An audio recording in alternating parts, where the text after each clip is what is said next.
Good afternoon to all of you. आप सभी का बहुत बहुत स्वागत है। उम्मीद करती हूँ आप सभी बहुत अच्छे होंगे। सभी स्टूडेंट जल्दी से लाइव आ जाइए और चलिए सेशन को शुरू करते हैं। तो सभी को नमस्ते, सभी को प्रणाम, सभी को बहुत सारा प्यार। ऑडियो और वीडियो अगर ठीक है तो जल्दी से आप सभी स्टूडेंट्स मुझे कमेंट करके बता देंगे।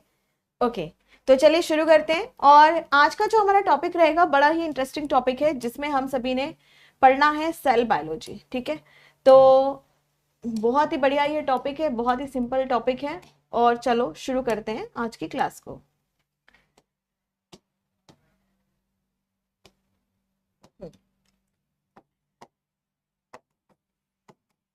सेल बायोलॉजी, हिंदी में इसे कहेंगे कोशिका विज्ञान। और बहुत सारी जगह इसके लिए आजकल एक नया शब्द का इस्तेमाल किया जाता है, साइटोलॉजी। साइटोलॉजी,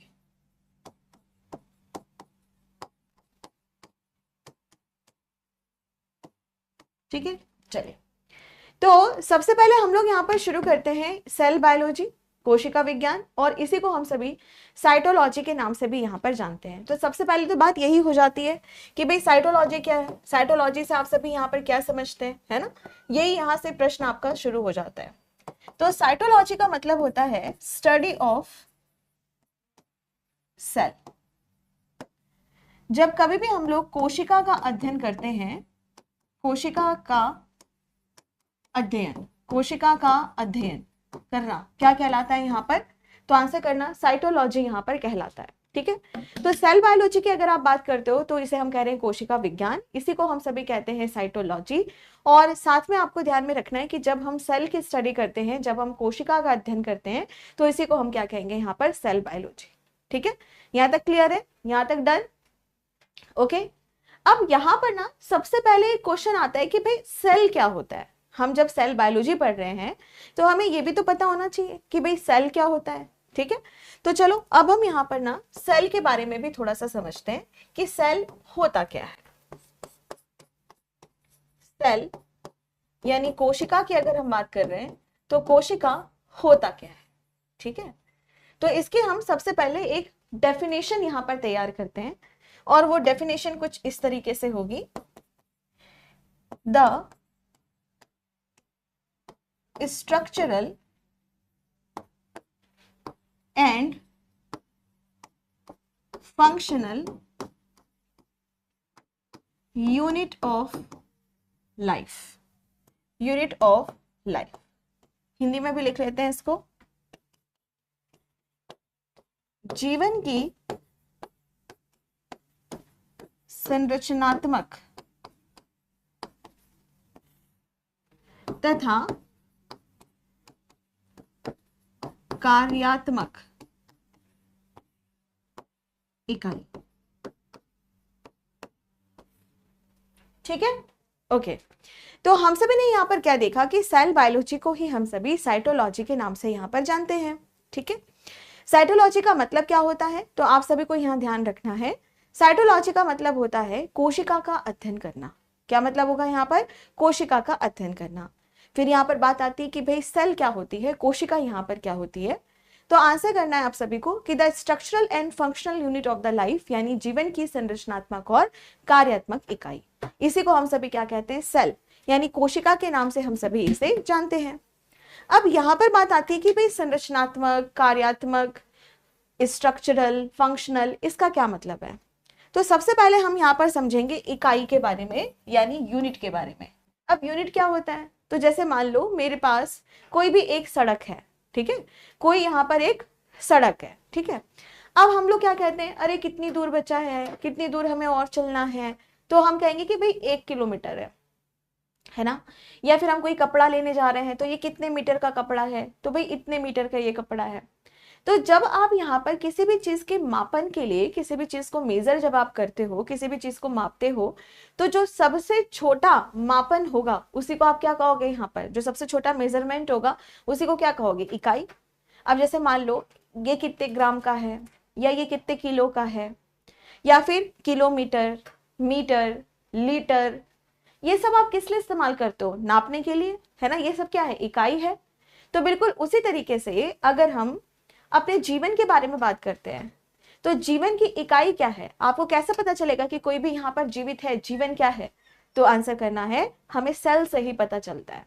उसकी स्ट्रक्चर, उसकी बनावट, उसकी संरचना, वो किस तरीके से काम यहाँ पर करती है, ये सारा सब कुछ हमें कैसे पता चलेगा? यूनिट से पता चलेगा। और हमारे जीवन की यूनिट क्या होती है? सेल यहाँ पर होती है। ठीक है, डन यहाँ तक? ओके।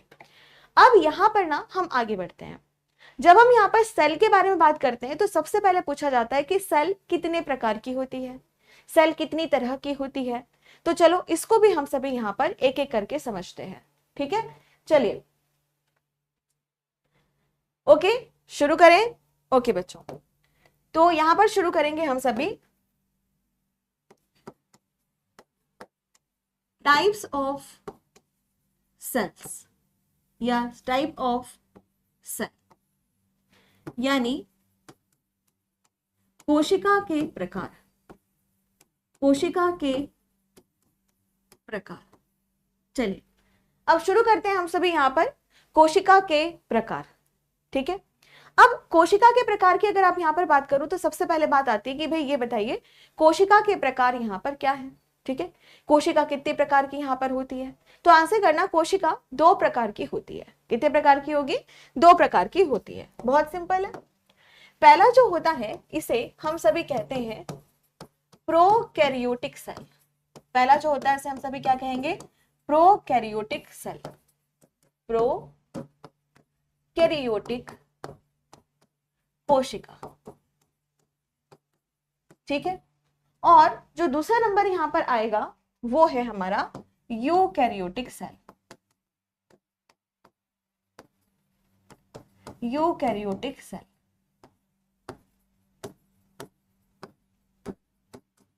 यूकैरियोटिक कोशिका। ठीक है, तो यहां पर हम सभी ने क्या देखा कि कोशिका की अगर आप बात करते हो, कोशिका 2 प्रकार की होती है। पहली होती है प्रोकैरियोटिक और दूसरी होती है यूकैरियोटिक। अब इन दोनों में क्या अंतर होता है, तो चलो इसको भी हम समझते हैं। ठीक है, तो सबसे पहले हम सभी शुरुआत करेंगे यहां पर कि जब मैंने आपको कल भी बताया था कि अगर आपको कोई भी यहां पर टफ वर्ड नजर आए उसकी संधि विच्छेद कर दो, है ना। अब प्रोकैरियोटिक की हम संधि विच्छेद करते हैं। प्रोकैरियोटिक, प्रोकैरियोटिक, प्रो का क्या मतलब होता है? इसका मतलब होता है प्रिमिटिव, मतलब प्राचीन, या जिसको आप कह सकते हो आदिम, प्राचीन। ठीक है, और कैरियोटिक का मतलब होता है न्यूक्लियस, यानी केंद्रक। ठीक है, अब आप सभी को यह बात बहुत अच्छे से यहां पर पता होनी चाहिए कि जब हम यहां पर किसी भी सेल को देखते हैं तो सेल में आपको न्यूक्लियस दिखाई देगा। हाँ दिखाई देगा, हो सकता है वो अच्छे से बना हो, नहीं बना हो, पर हाँ केंद्रक यहाँ पर थोड़ा बहुत तो दिखाई देगा हर सेल के अंदर, है ना। अब कुछ बच्चे कहेंगे कि मैम आरबीसी में नहीं होती, इसमें नहीं होती, उसमें नहीं होती। तो अभी हम बेसिक चीजों को लेके चल रहे हैं, धीरे धीरे आपको बताएंगे बाकी की चीजें। ठीक है, तो प्रोकैरियोटिक की अगर आप बात करते हो तो प्रोकैरियोटिक का क्या मतलब है? जिसमें केंद्रक है तो पर ना के बराबर है। केंद्रक कोई खास काम नहीं कर रहा और ये कैसा है? प्रिमिटिव है, यानी आदिम है, बड़ा प्राचीन है। अब यहाँ पे प्राचीन का मतलब क्या है? तो जैसे अगर आपसे कभी पूछा जाए कि जो सेल होता है प्रोकैरियोटिक, यूकैरियोटिक, अगर इन दोनों की हम बात करते हैं तो इन दोनों में सबसे पहले इस दुनिया में क्या बना? ठीक है, ठीक है, इस दुनिया में यहाँ पर क्या बना? सबसे पहले कौन किस तरह की सेल्स यहाँ पर बनी? तो आपको आंसर करना है कि प्रोकैरियोटिक सेल जो है वो इस दुनिया में सबसे पहले बनी। ठीक है, और धीरे धीरे तरीके से जिस तरह से इवोल्यूशन होता चला गया, जिस तरीके से विकास यहाँ पर होता चला गया, तो यही प्रोकैरियोटिक धीरे धीरे करके यूकैरियोटिक बनाती चली गई। ठीक है, तो यहां पर अगर आपको यह ध्यान में रखना है कि जो भी हमारा प्रोकैरियोट्स होंगे या प्रोकैरियोटिक सेल जो होती है उसमें आप सभी क्या देख रहे हो कि जो न्यूक्लियस होता है वो काफी प्रिमिटिव तरीके का है, आदिम तरीके का है। अच्छा, इसको दूसरे शब्दों में हम सभी समझते हैं। जैसे आप सभी ने एक शब्द सुना होगा आदिम मानव, जिसको आप आदि मानव, आदिम मानव ऐसे आप बोलते हो, है ना। और आपने दूसरा एक वर्ड सुना होगा आधुनिक मानव, मॉडर्न मैन। तो आप हम सभी जो है होमो सैपियंस, हम सभी क्या है यहाँ पर? आधुनिक मानव, है ना, मॉडर्न मैन। और एक होता है आदिम मानव। तो जो आदिम मानव थे वो हमसे पहले आए, पर क्या वो डेवलप्ड है? क्या वो विकसित है? नहीं, वो विकसित नहीं है, लेकिन हम सभी बड़े विकसित हैं। है ना। तो बिल्कुल इसी तरीके से जब सेल यहाँ पर बननी शुरू हुई हमारे अर्थ पे, तो सबसे पहले क्या बने, प्रोकैरियोटिक सेल बनी। और जो प्रोकैरियोटिक सेल थी वह कैसी है, बड़ी ही आदिम तरीके की है, मतलब बहुत ही ज्यादा आप कह सकते हो कि प्रिमिटिव तरीके की है, और यही सबसे पहले यहां पर बनी। ठीक है, अब इसके आगे नेक्स्ट पॉइंट, यूकैरियोटिक। यू का क्या मतलब होता है, इसका मतलब होता है ट्रू, जिसे हम सभी कहते हैं वास्तव में या वास्तविक। ठीक है, और कैरियोटिक का मतलब होता है न्यूक्लियस, यानी कि केंद्रक। ठीक है, तो हमने यहां पर क्या देखा कि जब हम यूकैरियोटिक सेल के बारे में बात करते हैं तो यहां पर आपको न्यूक्लियस दिखाई देगा, जो वाकई में एक ट्रू न्यूक्लियस होगा, वास्तविक न्यूक्लियस होगा। तो अब हम यहाँ पे समझेंगे वास्तविक न्यूक्लियस का क्या मतलब है। तो देखो बहुत सिंपल है, हम सबसे पहले यहाँ पर एक सेल बनाएंगे। ठीक है, सेल के अंदर एक हम यहाँ पर न्यूक्लियस भी बनाएंगे, एक न्यूक्लियस भी यहाँ पर बनके तैयार हो गया। ठीक है, और जो न्यूक्लियस होगा उसके चारों तरफ हमें एक मेम्ब्रेन, एक झिल्ली हमें यहाँ पर दिखाई देगी, और इसको हम सभी कहते हैं न्यूक्लियर मेम्ब्रेन, न्यूक्लियर मेम्ब्रेन, और हिंदी में कहा जाता है केंद्रक कला या केंद्रक झिल्ली, जो भी आप इसको बोलना चाहो। ठीक है, तो देखो जब आप किसी भी कोशिका को देखोगे तो उसके बीच में आपको एक केंद्रक, एक न्यूक्लियस दिखाई देगा, और न्यूक्लियस के चारों तरफ एक कवर दिखाई देगा, एक झिल्ली दिखाई देगी, एक आवरण दिखाई देगा, उसको हम कहते हैं केंद्रक कला या केंद्रक झिल्ली, जो भी आप यहाँ पर बोलना चाहो। ठीक है, न्यूक्लियर मेम्ब्रेन। ठीक है, तो न्यूक्लियर मेम्ब्रेन अगर है, इसका मतलब वाकई में बहुत ही बढ़िया तरीके का यहाँ पर हमें न्यूक्लियस दिखाई दे रहा है, जो बहुत अच्छे से यहाँ पर काम करता हुआ दिखाई देगा। तो इसका यह मतलब है कि जो भी यहाँ पर हमारा न्यूक्लियस है वह कैसा है, यहाँ पे वेल डेवलप्ड है। कैसा है, वेल डेवलप्ड, यानी पूर्ण रूप से विकसित है, पूर्ण रूप से विकसित है, बहुत ही शानदार तरीके से ये डेवलप्ड है, बहुत बढ़िया तरीके से इसका न्यूक्लियस काम कर रहा है, और इसीलिए हम इसको क्या कहेंगे, यूकैरियोटिक सेल, है ना। अब दूसरी तरफ हम बात करते हैं प्रोकैरियोटिक के बारे में। प्रोकैरियोटिक को अगर आप देखते हो तो इसमें न्यूक्लियस जैसा कुछ दिखाई तो देता है, पर इसके चारों तरफ जो न्यूक्लियर मेम्ब्रेन होना चाहिए ना, वो नहीं पाया जाता। यहाँ पे अगर आप देख रहे हो तो जो न्यूक्लियर मेम्ब्रेन होता है वो यहाँ पर नहीं पाया जाता है। ठीक है, ओके, तो यहाँ पर हम क्या लिखेंगे कि जब हम प्रोकैरियोटिक सेल के बारे में बात कर रहे हैं तो यहाँ पर nuclear membrane is absent, nuclear membrane is absent, यानी केंद्रक कला या झिल्ली या केंद्रक कला, या जिसको आप झिल्ली भी बोल सकते हो, झिल्ली अनुपस्थित होती है। कैसे होती है, अनुपस्थित होती है, नहीं पाई जाती है ना। और इसीलिए हम सभी क्या कहेंगे यहाँ पर कि ये डेवलप्ड नहीं है, ये पूर्ण रूप से डेवलप्ड नहीं है, not well developed, absence of the nuclear membrane, यहाँ पे नहीं पाया जा रहा न्यूक्लियर मेम्ब्रेन, यहाँ पे नहीं पाया जा रहा केंद्रक झिल्ली, तो रूडिमेंट्री है, टूटा फूटा है, अच्छे से काम नहीं कर रहा है, प्रिमिटिव है, तो ये क्या हो गया आपका प्रोकैरियोटिक, है ना। तो जब आप प्रोकैरियोटिक कोशिका के बारे में बात करते हैं, प्रोकैरियोटिक सेल के बारे में बात करते हैं, इसीलिए इसको क्या कहा जाता है, इमैच्योर सेल भी कह देते हैं, यानी अपरिपक्व कोशिका भी हम इसे कह देते हैं। ठीक है, जबकि यूकैरियोटिक की अगर आप बात कर रहे हो तो ये बहुत ही अच्छे से यहाँ पे बना है, वेल डेवलप्ड है, बहुत ही शानदार तरीके से ये यहाँ पे बना हुआ है, तो इसीलिए ये क्या हो गया यहाँ पर आंसर करना कि इसे हम सभी कहते हैं मैच्योर सेल, और हिंदी में कहा जाएगा परिपक्व कोशिका के नाम से इसे यहाँ पर जाना जाता है। ठीक है, समझ आ गया बच्चों, क्लियर है यहाँ तक, डन यहाँ तक, ओके। तो सबसे पहले हमने यहाँ पर क्या देखा कि टाइप्स ऑफ द सेल, मतलब कोशिका के जो प्रकार होते हैं वह कितनी तरीके के हैं, 2 तरीके के होते हैं। पहला जो होता है वो है प्रोकैरियोटिक सेल, ठीक है, और दूसरे नंबर पर क्या आता है, यूकैरियोटिक सेल। ओके, डन यहाँ तक। तो जो प्रोकैरियोटिक सेल है क्या उसमें केंद्रक होगा, तो हम कह देंगे नहीं होगा, अगर होगा भी तो बहुत गंदी स्थिति में होगा, नहीं यहाँ पर पाया जाएगा। ठीक है, ओके बच्चों। और दूसरी तरफ अगर हम बात करते हैं यहाँ पे किसके बारे में, यूकैरियोटिक सेल के बारे में, तो जो यूकैरियोटिक सेल होती है उसमें आप न्यूक्लियस देखोगे, न्यूक्लियस के चारों तरफ आप सभी न्यूक्लियर मेम्ब्रेन देखोगे जो बहुत ही बढ़िया तरीके से यहाँ पे बना हुआ होगा, ठीक है, बहुत अच्छे से काम करता हुआ आपको दिखाई देगा। और इसी वजह से जो यूकैरियोटिक होता है इसको हम क्या कह देते हैं, परिपक्व कोशिका या मैच्योर सेल, जबकि ये उतने अच्छे से काम नहीं कर रहे हैं, है ना, तो इन्हें हम सब कह देते हैं इमैच्योर सेल। अब बात करते हैं इसके एग्जाम्पल्स के बारे में कि भाई ये सेल्स कहाँ कहाँ पर हमें देखने के लिए मिलेंगी, किन के अंदर हमें देखने के लिए मिलेगी। तो जो हम ह्यूमंस होते हैं, जो हम मनुष्य होते हैं, हमारे अंदर किस तरह की सेल है, अगर हम अमीबा को देखते हैं उसमें कैसे सेल है, बैक्टीरिया को देखते हैं उसमें कैसे सेल है, तो यहां से भी आपके क्वेश्चंस बनते हैं, ठीक है। तो अब हम पढ़ेंगे इसके एग्जांपल्स कि ये कहाँ कहाँ पर पाए जाते हैं। तो चल शुरू करते हैं। तो एक तरफ हम लिखेंगे यहाँ पर प्रोकैरियोट्स के एग्जांपल्स,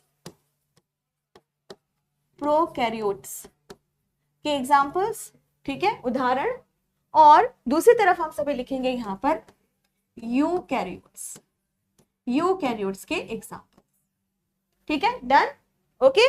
चलो तो लिखना शुरू करते हैं। यहाँ पर सबसे पहले नंबर पर आ जाता है बैक्टीरिया, बहुत ही फेमस बैक्टीरिया, जीवाणु। तो जीवाणु की अगर आप बात करते हो तो जो जीवाणु होते हैं वो क्या कहलाएंगे यहाँ पे, प्रोकैरियोट्स, ओके। ये कैसे होते हैं, बड़े ही सिंपल तरीके से होते हैं। इनमें जो न्यूक्लियस होता है वो कभी दिखता है कभी नहीं दिखता है, पर हाँ न्यूक्लियर मेम्ब्रेन इसमें कभी भी नहीं पाया जाता, केंद्रक झिल्ली कभी भी इसमें नहीं पाया जाता, ठीक है। दूसरे नंबर पर हम बात करते हैं यहाँ पर ब्लू ग्रीन एल्गी, ठीक है। क्या होती है इसकी फुल फॉर्म, इसके ऊपर भी प्रश्न पूछता है। इसको लिखते हैं ब्लू ग्रीन एल्गी, और हिंदी में हम कहेंगे नील हरित शैवाल, ठीक है। और इसी का ही जो दूसरा नाम होता है वो है साइनोबैक्टीरिया, साइनोबैक्टीरिया भी हम इसे कहते हैं। तो लिख लेते हैं यहाँ पर हम साइनोबैक्टीरिया भी हम इसे कहते हैं, ठीक है। तो ब्लू ग्रीन एल्गी दूसरा एग्जांपल यहाँ पे हो गया। इसके अलावा और क्या हो सकता है, आर्चिया वगैरह भी हो सकता है ना। तो ये बहुत फेमस है। तो प्रोकैरियोट्स के उदाहरण की अगर आप बात करो, इसके एग्जांपल्स की अगर आप बात करो, तो सबसे पहले आता है जीवाणु यानी कि बैक्टीरिया, दूसरे नंबर पर आता है ब्लू ग्रीन एल्गी यानी नील हरित शैवाल, ठीक है। तो ये प्रोकैरियोट्स के यहाँ पर उदाहरण है, ठीक है। अब हम बात करते हैं यूकैरियोट्स के एग्जाम्पल्स। तो सबसे पहले आते हैं एनिमल्स इंक्लूडिंग ह्यूमंस, हिंदी में हम इसे कहेंगे सभी तरह के जंतु, ठीक है, जिसमें मानव भी सम्मिलित है, मानव भी सम्मिलित है, ठीक है। तो यहाँ पर आपको यह ध्यान में रखना पड़ेगा कि जो एनिमल्स होते हैं ना, जितने भी तरह के एनिमल्स, गाय भैंस बकरी कुत्ता गधा घोड़ा, ठीक है, इसके अलावा मछली सांप मेढक, ये सब के सब जितने भी एनिमल्स आपको देखने के लिए मिल रहे हैं वो सभी के सभी किस तरह के सेल के बने हैं, यूकैरियोटिक सेल के बने हैं। ह्यूमंस मनुष्य, मनुष्य हम सभी किस में आते हैं यहाँ पर, एनिमल किंगडम में आते हैं, है ना, जंतु जगत में आते हैं। तो हम सभी कैसे हैं यहाँ पे, सोशल एंड बिहेवियर एनिमल, मतलब इस तरह के जंतु हैं जिनको समाज में रहना आता है, समाज में अच्छे तरीके से बात उठना बैठना करना आता है, लेकिन है हम क्या, एनिमल्स। तो हम हमारी अगर सेल को निकाल के देखें तो हमारी सेल कैसी होगी, यहाँ पर यूकैरियोटिक सेल की बनी हुई होगी, ठीक है। चलो अब आगे बढ़ते हैं, नेक्स्ट पॉइंट दूसरे नंबर पर, सभी तरह के प्लांट्स, सभी तरह के पादप, है ना। अब कुछ बच्चे पूछते हैं कि मैम पादप मतलब पेड़ पौधे, पादप क्या होगा यहाँ पर, पेड़ पौधे, ठीक है। तो यहाँ पर आप सभी यह देखिएगा कि जब हम प्लांट्स के बारे में बात करते हैं, जब हम यहाँ पे पेड़ पौधों के बारे में बात करते हैं, जैसे कि एल्गी यानी कि शैवाल। अब कुछ बच्चे सोचते हैं कि एल्गी कुछ अलग चीज होगी, शैवाल कुछ अलग चीज होगी, नहीं। शैवाल जो होती है, एल्गी जो होती है, वो सबसे सिंपलर प्लांट होती है, सबसे सरलतम पौधा वह होती है, ठीक है। तो अगर आप यहाँ पर बात करते हो प्लांट्स के बारे में, तो सभी तरह के प्लांट्स आपके किसके बने हुए होते हैं, यूकैरियोटिक सेल के यहाँ पर बने हुए होते हैं, ठीक है। इसके अलावा तीसरे नंबर पर हम सभी देखेंगे यहाँ पर जैसे कि फंजाई, कवक, है ना। अब कवक क्या यहाँ पर होते हैं, तो सुनिए, अगर आप बात करते हो मशरूम के बारे में, ठीक है, मशरूम जिसकी सब्जी बनती है, सूप बना के भी कुछ लोग पीते हैं, मसाले में भी पड़ता है मशरूम, है ना। या फिर आप बात करो यहाँ पर जैसे रोटी हमारी रखी है, बहुत दिनों से ब्रेड रखी है, रोटी रखी है, खराब हो गई तो उसके ऊपर आप देखते हो कि फफूंदी सी उग जाती है ना। तो जब फफूंदी सी आप पे उग जा रही है, फफूंदी हो गया, मशरूम हो गया, ये सब क्या है, कवक यानी फंजाई। तो यह किस तरह की सेल के यहाँ पर बने हुए होते हैं, तो सीधे सीधे आंसर करना, यूकैरियोटिक सेल के ये यहाँ पर बने हुए होते हैं। हाँ, फंगस आप बोल सकते हो, फंजाई, फंजाई मतलब बहुत सारे, फंगस मतलब एक, है ना। इसके अलावा नेक्स्ट आगे बढ़ते हैं, चौथे नंबर पर, चौथे नंबर पर आता है प्रोटोजोअन्स, जिसको हिंदी में हम सभी प्रोटोजोआ कहते हैं। क्या कहते हैं, प्रोटोजोआ कहते हैं। अब ये प्रोटोजोआ क्या होते हैं, तो जैसे अगर आप प्रोटोजोआ के बारे में बात करो तो आपके amoeba, paramecium, euglena, Plasmodium, trypanosoma, है ना, इन सब की अगर आप बात करते हो तो ये सभी क्या कहलाते हैं, प्रोटोजोआ, प्रोटोजोअन्स, इंग्लिश में प्रोटोजोअन्स, हिंदी में प्रोटोजोआ के नाम से हम इसे यहाँ पर जानते हैं। ठीक है, तो आपसे कई बार एग्जाम में यहाँ पर पूछता है कि भाई ये बताओ कि जो बैक्टीरिया है वह किस तरह की सेल का बना है, ब्लू ग्रीन एल्गी किस तरह की सेल का बना है, आंसर प्रोकैरियोटिक सेल का यह बना हुआ होता है। ठीक है, और दूसरे नंबर पर अगर आपसे पूछा जाए कि यह बताइए कि जो यूकैरियोटिक सेल है उसके क्या क्या उदाहरण हैं, तो जितने भी एनिमल्स हैं वो सभी यूकैरियोटिक सेल के बने हैं, जितने भी प्लांट्स हैं वो सभी यूकैरियोटिक सेल के बने हैं, जितने भी फंजाई हैं वो सभी क्या बने हैं, यूकैरियोटिक सेल के बने हैं, जितने भी प्रोटोजोआ हैं वो सभी यूकैरियोटिक सेल के बने हैं। तो चाहे वो अमीबा हो गया, पैरामीशियम हो गया, प्लाज्मोडियम हो गया, ट्रिप्नोसोमा हो गया, ये सभी किसके एग्जाम्पल हैं, प्रोटोजोआ। तो प्रोटोजोआ किसके अंदर आ रहा है, यूकैरियोट्स, बस खत्म। ठीक है, तो हमने यहां पर क्या देखा, प्रोकैरियोटिक और यूकैरियोटिक में डिफरेंस।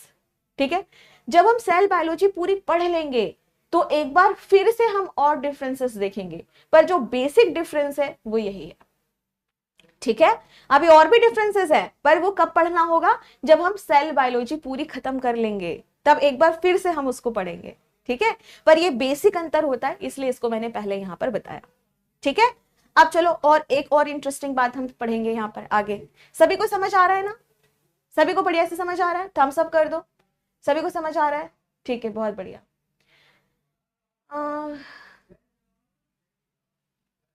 मैम आपसे मेरे भैया पढ़े थे बायोलॉजी बीपीएससी पीटी में, ओके ओके ओके ओके, ठीक है अमन, बहुत बढ़िया, बहुत अच्छे, ठीक है, ओके, यहाँ तक सबको समझ है, बहुत बढ़िया। चलो अब ना इसके आगे हम बढ़ते हैं, अब हम बात करते हैं यहाँ पर हमारे अर्थ की अगर हम बात करते हैं तो जितने भी जीवधारी हैं, मतलब जितने भी लिविंग बींग्स हैं, जितने भी ऑर्गेनिज्म हैं जिनमें जीवन है, ठीक है, उनकी अगर हम यहाँ पर बात करते हैं तो जितने भी जीव होते हैं ना, उनको हम सभी फिर से दो तरीके से बात करके यहाँ पर पढ़ते हैं। कितनी तरह से बांट के पढ़ेंगे हम सभी, दो तरीके से हम इसको यहाँ पर फिर से बात करके पढ़ेंगे। ठीक है, कुछ ऐसे जीव होते हैं जिनको हम सभी कहते हैं यूनिसेलुलर, एक कोशिकीय जीव। ठीक है, और कुछ इस तरह के होते हैं जिनको क्या कहा जाता है, तो आंसर करना है मल्टी सेलुलर, बहु कोशिकीय जीव। ठीक है, अब जितने भी यहाँ पर आपको ऑर्गेनिज्म दिखेंगे, जितने भी जीवधारी दिखेंगे, जिनमें भी जीवन आपको दिखेगा, उसको हम सभी यहाँ पर दो तरीके से बांट के पढ़ेंगे। पहला होगा यूनिसेलुलर और दूसरा होगा मल्टी सेलुलर। ठीक है, डन यहाँ तक, ओके। अब ये क्या होते हैं भाई, यूनिसेलुलर क्या होते हैं, मल्टी सेलुलर क्या होते हैं, तो चलो इसको भी हम सभी थोड़ा अच्छे से समझते हैं। सबसे पहले हम शुरू करेंगे यूनि। यूनि का क्या मतलब होता है, एक, है ना। मल्टी, मल्टी का क्या मतलब होता है, बहु, मतलब बहुत सारे, बहुत सारे, बहुत सारे।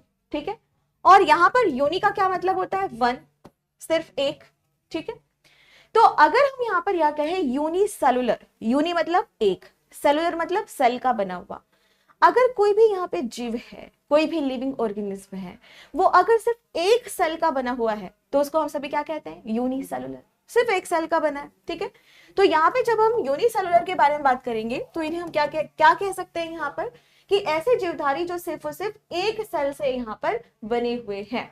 तो लिखते हैं यहाँ पर made up of only one cell, यानी जो केवल एक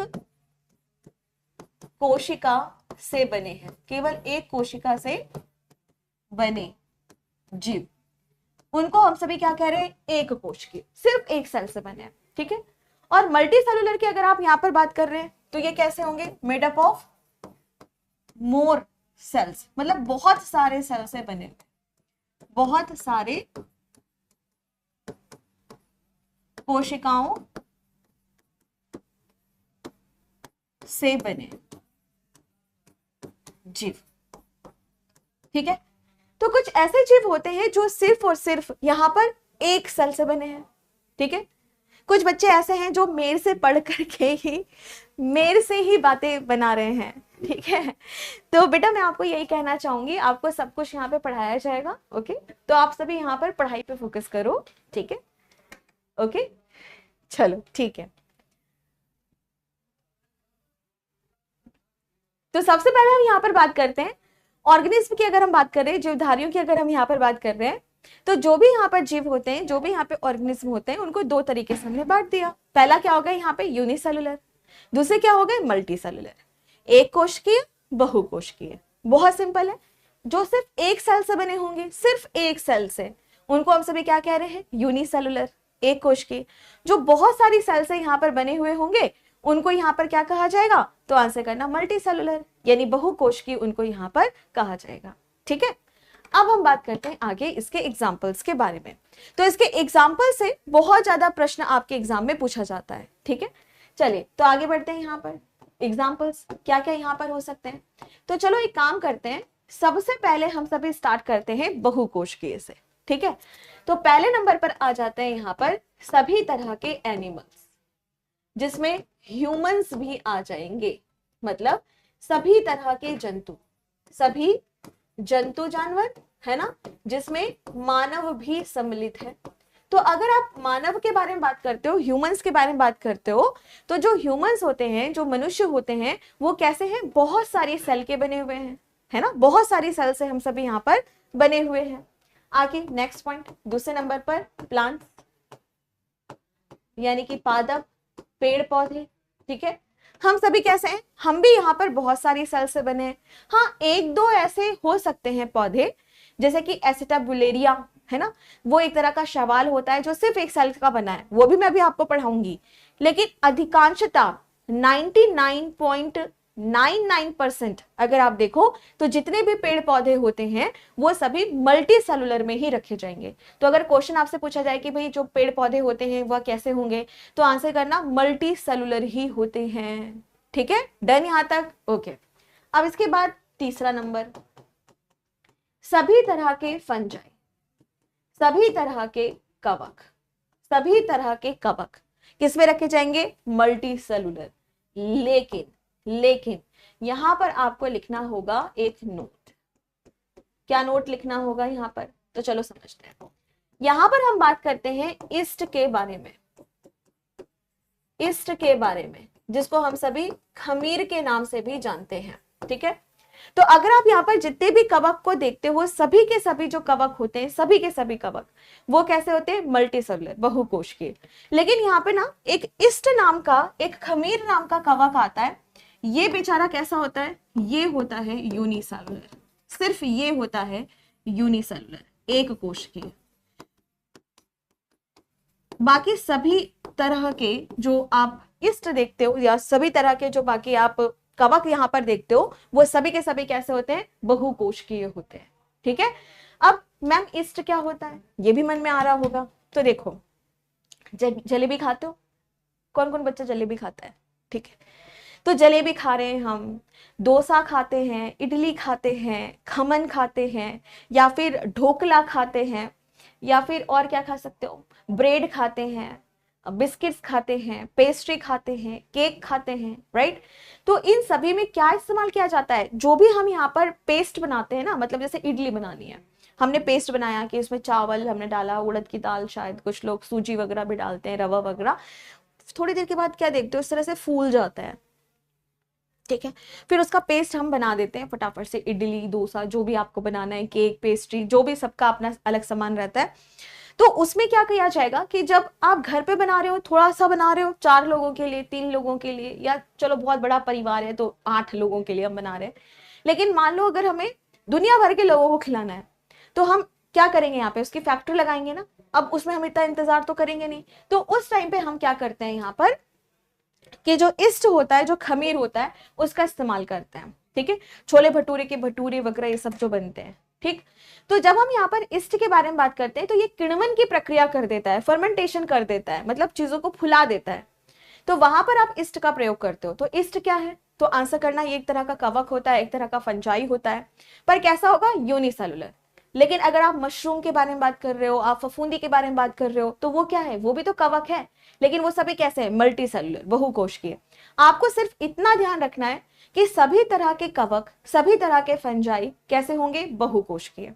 लेकिन ईस्ट यानी खमीर एक इस तरह का फंजाई है जो कि यूनिसेलुलर होता है, और ये इंपॉर्टेंट है, यहां से क्वेश्चन आपका पूछा जाता है और हमेशा पूछा जाएगा। ठीक है, तो यहाँ पे हम क्या करेंगे, एक बढ़िया से स्माइली बना देते हैं क्योंकि ये इंपॉर्टेंट है।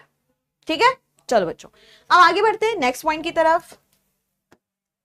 अब जब आगे हम यहां पर बढ़ेंगे तो नेक्स्ट आपका आता है चौथा नंबर। तो हमने क्या देखा, एनिमल हो गया, ठीक है, सभी तरह के पादप हो गए, सभी तरह के कवक यहां पर आ गए, ईस्ट उधर आ गया। ठीक है, चलो यहां तक डन, समझ आ गया सभी को, ओके। अब इसके आगे हम नेक्स्ट पॉइंट की ओर यहां पर बढ़ते हैं और आगे चलेंगे एक कोशिकीय जीव के एग्जांपल्स के बारे में। ठीक है,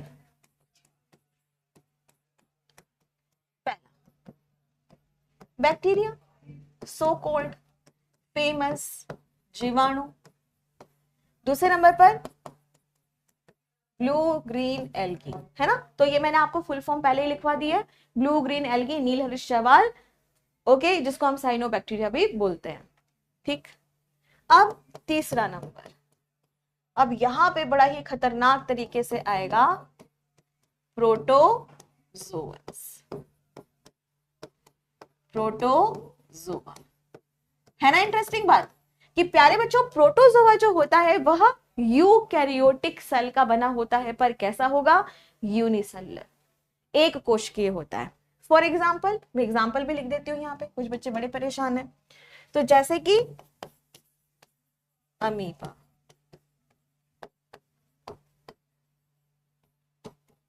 और पैरामीशियम,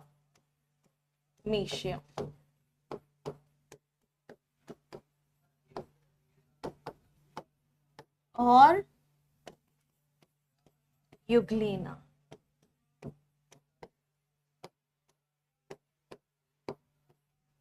ठीक है, और क्या हो सकता है,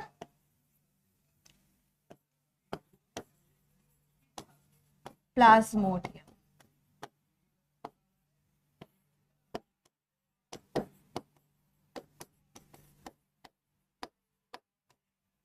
ठीक है, ये सभी के सभी जो हैं, ये सब क्या है यहाँ पे, किसके उदाहरण हैं, प्रोटोजोआ के। ठीक है, तो प्रोटोजोआ की अगर आप बात करते हो तो ये होते क्या है, यूकैरियोटिक सेल के बने हुए होते हैं, लेकिन कैसे होंगे, ये एक कोशिकीय। कैसे होंगे बच्चों, एक कोशिकीय, सिर्फ एक सेल से यह बने हुए होते हैं। ठीक है, आई बात समझ यहां तक, क्लियर है, ओके डन। तो मैं एक बार फटाफट से इसको रिवाइज करवा देती हूँ। ठीक है, तो सबसे पहले मैंने आपको बताया कि जब हम सेल के बारे में बात करते हैं तो सेल की स्टडी क्या कहलाएगी, साइटोलॉजी या सेल बायोलॉजी, साइटोलॉजी। ठीक है, दूसरे नंबर पर सेल क्या होता है, तो भाई यह जीवन की संरचनात्मक और कार्यात्मक इकाई होती है, the structural and functional unit of the life, है ना। अब आगे नेक्स्ट पॉइंट की ओर यहां पर बढ़ते हैं कि सेल्स कितने तरह के होते हैं, 2 तरह के होते हैं, प्रोकैरियोटिक और यूकैरियोटिक। प्रोकैरियोटिक मतलब क्या हो गया कि जिसमें केंद्रक ना के बराबर है, अगर केंद्रक है भी तो केंद्रक के चारों तरफ कोई भी केंद्रक कला नहीं है, केंद्रक झिल्ली नहीं है। ठीक है, तो ये इमैच्योर, अपरिपक्व तरीके की सेल है, बहुत प्रिमिटिव है, पहले बनी थी ये कोशिका। ठीक है, और जो प्रोकैरियोटिक होती है उसके न्यूक्लियस को हम सभी कह देते हैं रूडिमेंट्री, मतलब टूटी फूटी, छत विकसित, केंद्रक कला है ही नहीं, बनी है तो कहीं से टूटी हुई दिखाई दे रही है, मतलब इसका केंद्रक कुल मिला के काम नहीं करता है। ठीक है, तो कभी कभी हम इसको ऐसे भी कह देते हैं कि भाई केंद्रक ही नहीं है, पर जो सही बात है वह ये है कि केंद्रक कला वहां पर नहीं होता है, जबकि दूसरी तरफ यहाँ पर होता है। बहुत अच्छे से ये काम करता है, और इसी तरह से हम इसको क्या कह रहे हैं, मैच्योर सेल यानी कि परिपक्व कोशिका कहते हैं। उदाहरण भी मैंने आप लोगों को यहाँ पर बताया, ठीक है, कि जैसे बैक्टीरिया यानी जीवाणु, नील हरित शैवाल यानी ब्लू ग्रीन एल्गी, या फिर हम साइनोबैक्टीरिया के बारे में बात करते हैं तो ये सभी प्रोकैरियोटिक सेल से बने हुए होते हैं। जबकि अगर हम यूकैरियोटिक के बारे में बात करते हैं तो जितने भी एनिमल्स होते हैं, जंतु जानवर होते हैं, जिसमें मानव भी सम्मिलित है, सभी पेड़ पौधे हो गए, सभी तरह के कवक यहाँ पर हो गए, ये सभी तरह के प्रोटोजोआ यहाँ पर हो गए, ये सभी कैसे होते हैं यहाँ पर, तो आंसर करना यूकैरियोटिक सेल से यहाँ पर बने हुए होते हैं। ठीक है, क्लियर है बच्चों यहाँ तक? ओके, अब आगे नेक्स्ट पॉइंट की ओर यहाँ पर बढ़ते हैं, आगे चलते हैं। आगे जब हम यहाँ पर बढ़ते हैं तो बात आती है कि भाई जितने भी जीवधारी यहाँ पर होते हैं, जितने भी यहाँ पर लिविंग बींग्स होते हैं, जिसमें भी यहाँ पर जीवन आपको दिखाई देता है, उनको हम सभी यह देखेंगे कि वह सिर्फ एक सेल से बने हैं या फिर वो बहुत सारी सेल से बने हैं। तो आंसर करना कि जब हम जीवधारियों को देखते हैं, अगर वो सिर्फ एक सेल से बने हैं, सिर्फ एक सेल से बने हुए हैं, तो उनको क्या कहा जाएगा, यूनिसेलुलर, एक कोशिकीय, जैसे बैक्टीरिया, जैसे ब्लू ग्रीन एल्गी, जैसे प्रोटोजोआ, है ना। जबकि दूसरी तरफ बहुकोशिकीय मल्टी सेलुलर का क्या मतलब है, जो बहुत सारी सेल से बने हैं, बहुत सारी कोशिका से बने हैं। ठीक है, जैसे सभी तरह के एनिमल्स, ह्यूमंस, और सभी तरह के प्लांट्स, सभी तरह के फंजाई यानी कि कवक, इन सभी की अगर आप बात करते हो तो ये सभी कैसे हैं, बहुकोशिकीय। लेकिन अगर आप ईस्ट के बारे में बात करते हो ना, तो ईस्ट यानी खमीर एक इस तरह का कवक होता है, एक इस तरह का फंजाई होता है, ठीक है, जो सिर्फ और सिर्फ एक सेल का बना हुआ होता है। तो ये इंपॉर्टेंट है, मोस्ट इंपॉर्टेंट है, यहाँ से काफी प्रश्न पूछता है। ओके, अब यहाँ पर एक बच्चे ने पूछा है कि मैम ह्यूमन बीइंग में ही प्रोकैरियोटिक और यूकैरियोटिक सेल एग्जिस्ट करती है ना मैम? गलत। आकाश, बिल्कुल गलत। बच्चा, मैंने आपको क्या बताया कि जो ह्यूमंस होते हैं वह यूकैरियोटिक सेल से बने हैं। अगर हमारे शरीर की किसी भी एक सेल को यहाँ पर निकाल लोगे तो हर एक सेल यूकैरियोटिक सेल है, हमें प्रोकैरियोटिक सेल नहीं पाई जाती है। हम सभी यूकैरियोट्स कहलाए जाते हैं क्योंकि हम सभी यूकैरियोटिक सेल से बने हुए होते हैं। ठीक है मैम, हाइड्रा किस कैटेगरी में आएगा? संदीप, हाइड्रा क्या है? एक तरह का एनिमल है, और एनिमल किस में आता है, देख लो। ठीक है, चलो अब यहाँ पर ऊपर एक बच्चे ने और प्रश्न पूछा था। आदित्य ऊपर करना, एक मिनट ऊपर करना कमेंट। ठीक है मैम, न्यूक्लियर मेम्ब्रेन के अंदर जो येलो सा आपने बनाया है, इसमें ये क्या है? बेटा ये बहुत सिंपल है ना, सिंपल चीज है। ये मैंने क्या बताया था, ये हमारा न्यूक्लियस है ना, बताया तो था, केंद्रक है ये हमारा। तो केंद्रक के चारों तरफ ही तो आपको क्या दिखाई देगा, न्यूक्लियर मेम्ब्रेन यहाँ पर दिखाई देगा, है ना। डन, चल यहां तक सभी को समझ आया? क्लियर है यहाँ तक? डन यहाँ तक? चलो अब इसके आगे हम नेक्स्ट पॉइंट की ओर यहाँ पर बढ़ते हैं, आगे यहाँ पर चलते हैं। जब हम आगे बढ़ते हैं तो कई बार आपके एग्जाम में ना प्रश्न पूछता है कि भाई सबसे बड़ी सेल कौन सी होती है, सबसे छोटी सेल कौन सी होती है, ह्यूमन बीइंग में सबसे बड़ी सेल कौन सी होती है, सबसे छोटी सेल कौन सी होती है। इसके ऊपर भी ना काफी आपके एग्जाम में प्रश्न पूछता है। तो चलो हमारा जो नेक्स्ट टॉपिक यहाँ पे रहेगा वो है लार्जेस्ट एंड स्मॉलेस्ट सेल। ठीक है, ओके कि सबसे बड़ी सेल कौन सी है, सबसे छोटी सेल कौन सी है। इस तरह के काफी क्वेश्चंस आपके एग्जाम में यहाँ पर पूछे जाते हैं। तो सबसे पहले जो आपके एग्जाम में पूछा जाएगा वो ये कि अगर आप अपनी अर्थ को देखते हो, आप इस पूरी पृथ्वी को अगर आप देखते हो, तो सबसे बड़ी सेल कौन सी होती है, सबसे छोटी सेल कौन सी होती है, यही सही आपका क्वेश्चन पूछा जाता है। तो चलो शुरू करते हैं। ओके, तो सबसे पहले फर्स्ट क्वेश्चन यहां पर कि the smallest cell in the earth, अगर आप देखो तो इस धरती पर जो सबसे छोटी सेल होती है वह क्या है? और आंसर आपको क्या करना है यहाँ पर, माइकोप्लाज्मा। क्या होती है? माइकोप्लाज्मा। बहुत ही इंपॉर्टेंट क्वेश्चन है, हर बार कभी ना कभी ये हर 1-2 सालों में ये प्रश्न पूछा ही जाता है। तो अगर आपसे पूछा जाए कि हमारी अर्थ में, हमारी पृथ्वी पर सबसे छोटी सेल कौन सी है, सबसे स्मॉलेस्ट सेल कौन सी है, आंसर क्या, माइकोप्लाज्मा। आंसर क्या हो जाएगा, माइकोप्लाज्मा। अब यहाँ पे कहोगे कि मैम माइकोप्लाज्मा का नाम तो बहुत सुना है, पर माइकोप्लाज्मा होता क्या है? तो चलो इसे भी हम सभी समझते हैं। तो देखो माइकोप्लाज्मा जो है ना वो एक तरह की बैक्टीरिया है। क्या होती है ये? एक तरह की बैक्टीरिया, यानी यह एक तरह का जीवाणु होता है, ठीक है। और ये सबसे छोटी सेल होती है माइकोप्लाज्मा। ओके, दूसरे नंबर पर आपको ध्यान रखना है कि नॉर्मल तौर पर अगर हम किसी भी बैक्टीरिया को देखते हैं, किसी भी जीवाणु को अगर आप देखते हैं ना, तो जो भी बैक्टीरिया होगी, बैक्टीरिया के चारों तरफ आपको सेल वॉल दिखाई देती है। तो जैसे प्लांट की सेल अगर मैं निकालूं, किसी भी पौधे की कोशिका को अगर मैं निकालूं, तो उसके चारों तरफ आप क्या देखोगे? यहाँ पर सेल वॉल दिखाई देती है ना। बिल्कुल उसी तरीके से बैक्टीरिया के चारों तरफ भी सेल वॉल हमें दिखाई देती है। पर बड़ी इंटरेस्टिंग बात कि माइकोप्लाज्मा एक बैक्टीरिया है, माइकोप्लाज्मा एक यहाँ पर जीवाणु है, पर इसके चारों तरफ हमें सेल वॉल नहीं दिखाई देती है, ठीक है। तो अगर आपसे कभी ये पूछा जाए कि भाई माइकोप्लाज्मा क्या है? एक बैक्टीरिया है, पर क्या इसके चारों तरफ एक सेल वॉल पाई जाती है? आंसर नहीं, इसके चारों तरफ सेल वॉल नहीं पाई जाती है। तो आप देख सकते हो यहाँ पे क्या लिखा है कि यह एक जीवाणु है, एक बैक्टीरिया है, पर इसमें सेल वॉल नहीं पाई जाती है, ठीक है। अब यहां पर ना आप एक और नए वर्ड के बारे में समझोगे, ये है एंटीबायोटिक। अब यहां पर एक वर्ड के बारे में बताऊंगी मैं, एंटीबायोटिक।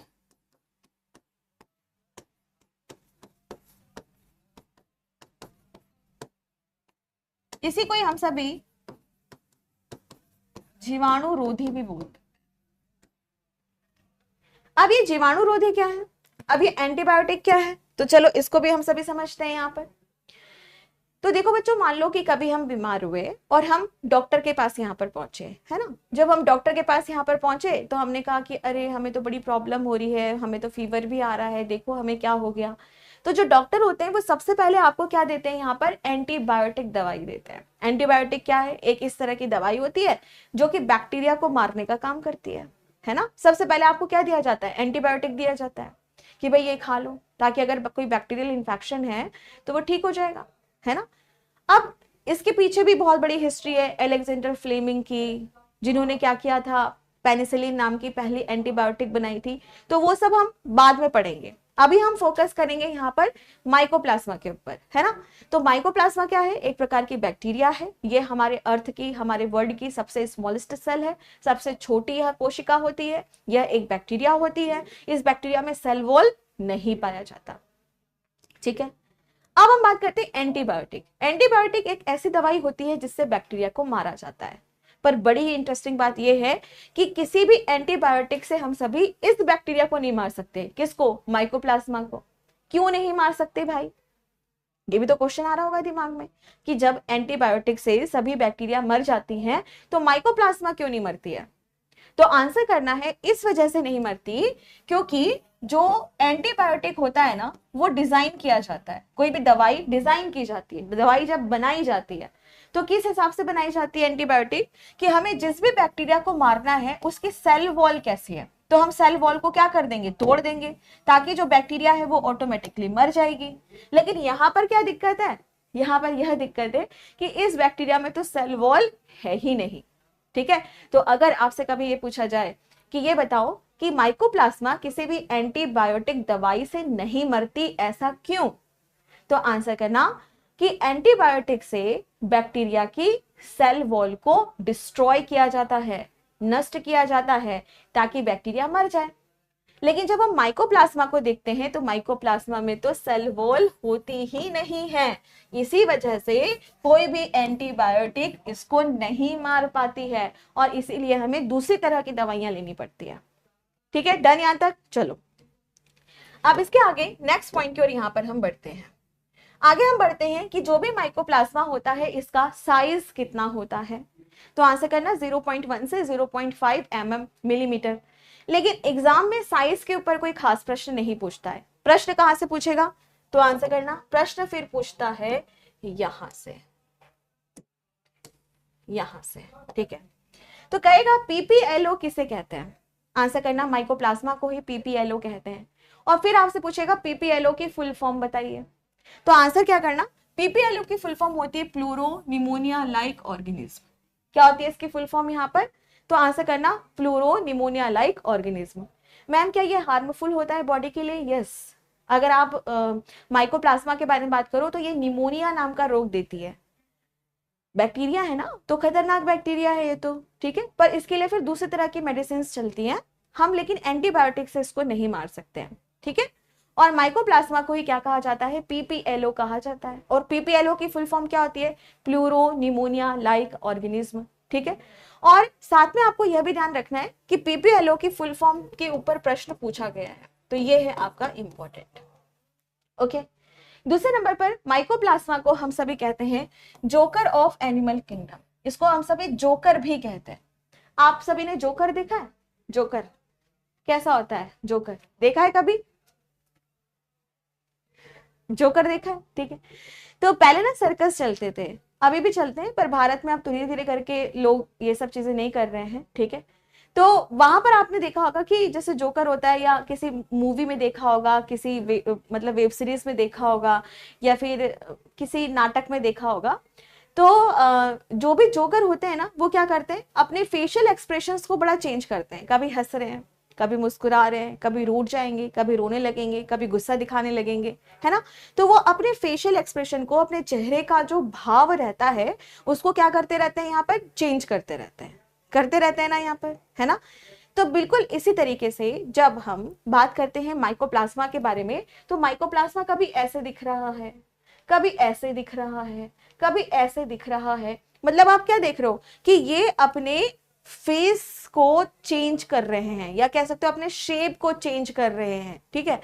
तो जिस तरह से कोई भी जोकर अपने फेस को चेंज करता है ना, बिल्कुल उसी तरीके से माइकोप्लाज्मा अपने शेप को चेंज करता है, ठीक है। तो इसी वजह से इसको क्या कह दिया जाता है, जोकर। तो अगर आपसे यह पूछा जाए कि भाई ये बताओ कि जो माइकोप्लाज्मा होता है उसको क्या हम जोकर कहते हैं, हाँ, क्यों, क्योंकि ये अपने शेप को चेंज करता रहता है, ठीक है। क्लियर है यहाँ पर, ओके। अब इसके आगे हम इसे MLO भी कहते हैं, क्या कहते हैं इसको हम सभी यहाँ पर, MLO भी कहते हैं। अब MLO का क्या मतलब है, तो चलो इसको भी हम सभी समझते हैं। तो इसे हम कहते हैं मॉलिक्यूल लाइक ऑर्गेनिज्म, क्योंकि ये इतना छोटा है ना, मॉलिक्यूल की तरह इतना छोटा है, किसी अणु की तरह छोटा है, तो इसी वजह से हम इसे क्या कहेंगे, मॉलिक्यूल लाइक ऑर्गेनिज्म के नाम से भी हम इसे यहाँ पर जानते हैं। अब इसके बाद सबसे लास्ट, ये किस किंगडम से संबंधित होता है, तो आंसर करना है कि यह मोनेरा किंगडम से संबंधित होता है। किससे संबंधित होता है बच्चों, तो आंसर करना है कि यह तो मोनेरा किंगडम से, मोनेरा जगत से संबंधित होता है, ठीक है।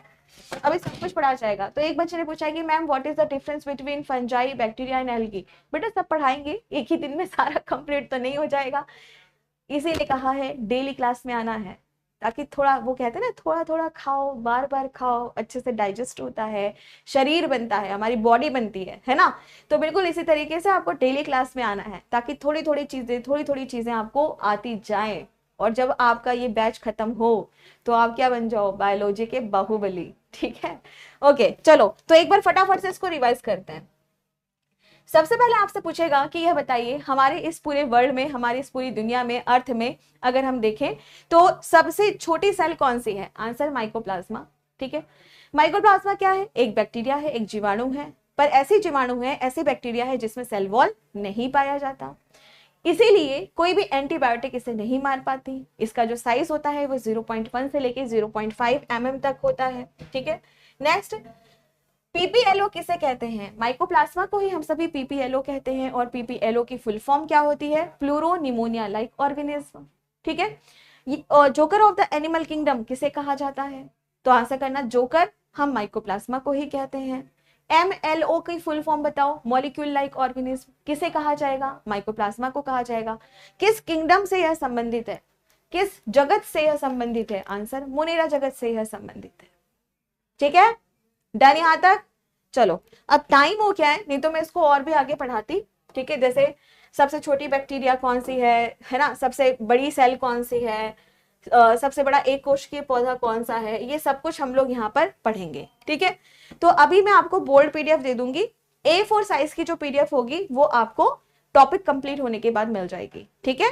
चलिए, तो नेक्स्ट क्लास में मिलते हैं कल। आप सभी तब तक अपना ख्याल रखिए। उम्मीद करती हूँ कि आपने कुछ नया सीखा होगा, आपको यह क्लास अच्छी लगी होगी, और प्लीज आप सभी यहाँ पर कोशिश करिए कि डेली क्लास में आइए, ठीक है। मैम थोड़ा सा स्लो पढ़ाइएगा, बेटा डिपेंड करता है ना, अगर सरल टॉपिक होगा तो जल्दी, अगर टफ टॉपिक होगा तो थोड़ा टाइम लेके पढ़ाएंगे, ठीक है। क्योंकि क्या होता है बेटा कि समय बहुत ही कीमती है और समय बहुत लिमिटेड है, हमें क्या करना है, इतने दिनों पे ही कोर्स कंप्लीट करना है, तो उस हिसाब से फिर मुझे पढ़ाना पड़ता है ना। चलो ठीक है, ओके। तो कल की क्लास में मिलते हैं फिर से, आप सभी तब तक अपना ख्याल रखिए। Thank you so much, take care, bye bye, जय हिंद, जय भारत।